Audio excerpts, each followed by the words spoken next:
Sardar Azmoun, an Iranian international who plays for Leverkusen, supports the protests. Prior to Iran's friendly against Senegal, players on the national team bravely, and I do mean bravely, covered up their country's emblem. This is in lieu of the protests that have rocked the country after this occurred. According to members of her family, her mother and her brother, who have spoken to media outside of Iran, they say that Mahsa was arrested on September 13th when she was leaving a subway station in the capital, Tehran. Her brother was with her at the time. She was detained by the morality police. She was then ushered into a van and transported to a police station.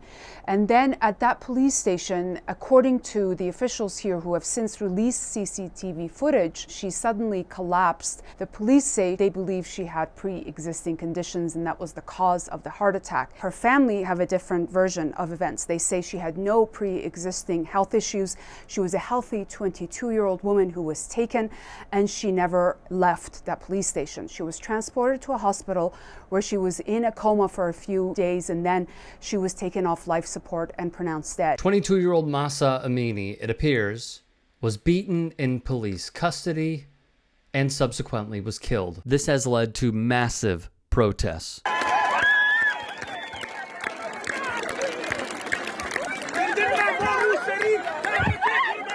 This is a women revolution. This is Iran revolution. Journalist Mahsa Amini spoke with CNN. Many courageous and defiant citizens of Iran have taken to the streets, continuing to protest an oppressive regime. In school, an Iranian student, in tears, rips images of the authoritarians that rule Iran. The journalist Alinejad calls their images at the beginning of each textbook child brainwash. One person from a neighboring car captured this video, and it shows how many goons in the Iranian security force it took to beat up one protester in the streets of the country. Those behind the camera become emotional at the scenes, and who couldn't?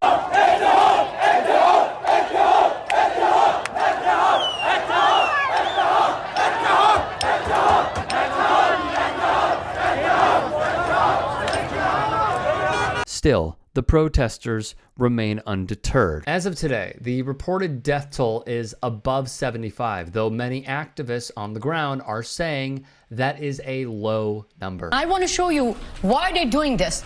They're cutting their hair like this in public to tell the world that Mahsa got killed for a bit of hair, for a little bit of hair was shown, was visible. Now Iranian women are angry and telling the rest of the world that we're not even fighting against compulsory hijab.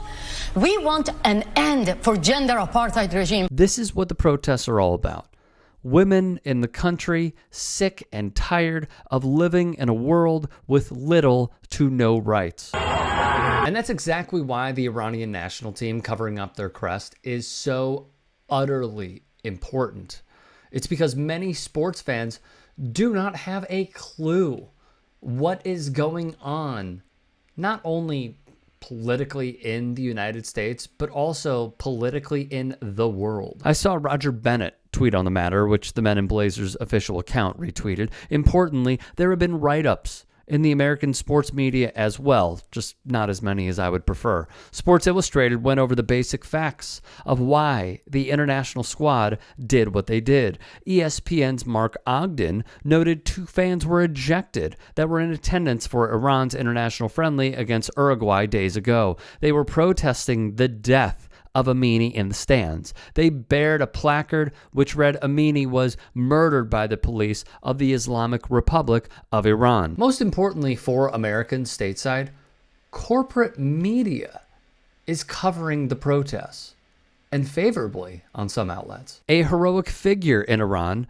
ex-footballer Ali Karimi, also backed the protests. He wrote in one post, "The souls of all the deceased protest happy. I share the grief of their families." In another, he said, "In 1957, there was no internet like now, but all people were united like today," a reference to the country shutting down the internet as we speak. And now he is being ridiculed and ripped by Iranian officials. His critical comments have earned scorn and blame from politicians and has been accused of being one of the leaders of what they describe as riots and sedition. Karimi, who's based in Dubai, has nearly 12 million followers on Instagram, where he also extensively posts support for the protest actions as well as tips about safe virtual private networks for Iranians to use to bypass state internet restrictions, which have intensified amid the protests. Karimi has done his part online, sharing a picture of a series of VPN providers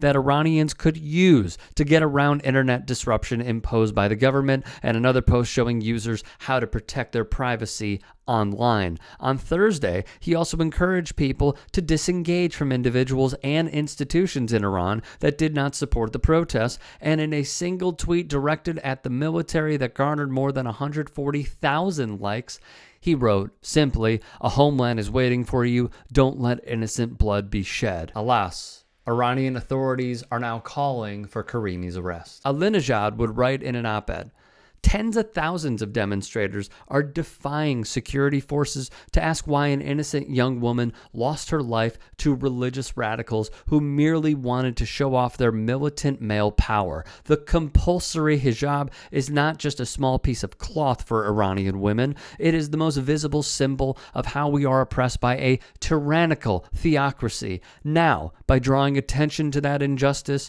Mahsa's death has the potential to serve as a new turning point for the Iranian women." She adds, "The true feminists and women's rights activists are those in Afghanistan and Iran who are stepping forward at great cost to resist the Taliban and Islamic Republic. They are the true feminist leaders of the 21st century, risking their lives by facing guns and bullets. They will go on fighting against the regimes, and we who have the privilege to live in free countries should actively amplify their voices.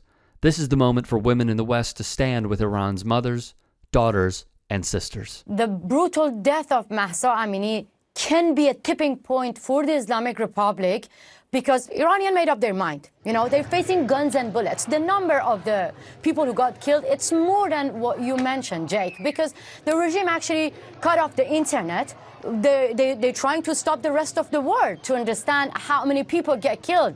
They want to hide the level of brutality.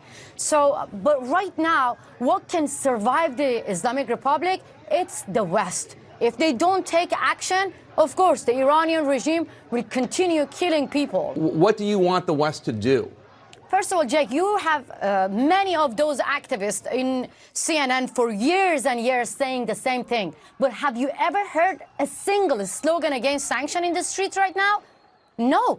Have you ever seen people burning the flag of America? No. They clearly saying death to dictator. Right. The target sanction must be continued because Iranian people are being killed by the same murderers. But let me tell you something.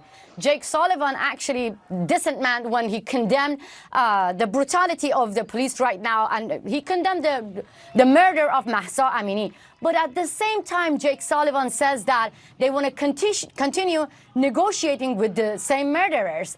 It means that they're going to give billions of dollars to the same people that they condemned. Iranians are risking their lives, and they want to see that Biden administration do the right thing and take action. You know, ask your allies from European countries to cut any ties with the Islamic Republic. Put human rights condition under nuclear deal. You cannot just, you have to send a right signal to those Iranians who are fighting for democracy.